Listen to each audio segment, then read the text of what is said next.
Good morning সবাইকে। তো আজকে তাই ঘুম থেকে উঠে পড়েছি একদম সকাল সকাল। সকাল সকাল বলতে অনেকটাই সকাল, এখন বাজে 5টা 42। তো ঘুম থেকে উঠে পড়ার পরে দেখি এখানে মা ঠাকুমা মিলে পিঠে তৈরি করতেছে, তো আমিও একটুক্ষণ তৈরি করলাম। তারপর আমার পড়তে যাওয়ার সময় হয়ে গিয়েছে বলে আমি তারপরে পড়তে যাওয়ার জন্য বেরিয়ে পড়েছি। তো এবার আমি যাব পড়তে। আজকে কি নিয়ম আছে, সকালবেলা মানে কাঁচা হলুদ, নিম পাতা, গাজর এসব খেতে হয়। তো আমি এর আগে কাঁচা হলুদ আর নিম পাতা খেয়েছি, তো মুখের অবস্থা প্রচুর বাজে ছিল, সেই জন্য আমি তোমাদেরকে সেটা দেখাইনি। তো এরপর আমি গাজর খাচ্ছি। তো তারপর আমাদের পিঠে হয়েছিল, সেই পিঠে খাচ্ছি। তারপর দেখি একজন শুশনি শাক বিকতে আসছে, হাঁকাচ্ছে। তো আমার মা দেখো শুশনি শাক কিনতে গেছে, দেখতে পাচ্ছ কি, জুম করে দেখাচ্ছি, ওই দেখো যাচ্ছে।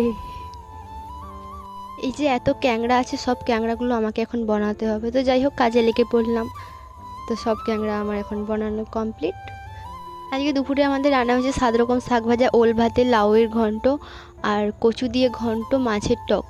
তো আজকে আমাদের বাড়িতে আমাদের মাসি আর বোন আর মামা ঘরে দিদা এসছে। তো আমি তো এগুলো দেখলাম, তোমরা কে কী দেখলে কমেন্ট করো। আমার মাসি আর মামা দিদা মিলে অনেক পিঠে তৈরি করে আনছে, পুর পিঠে 3 রকমের।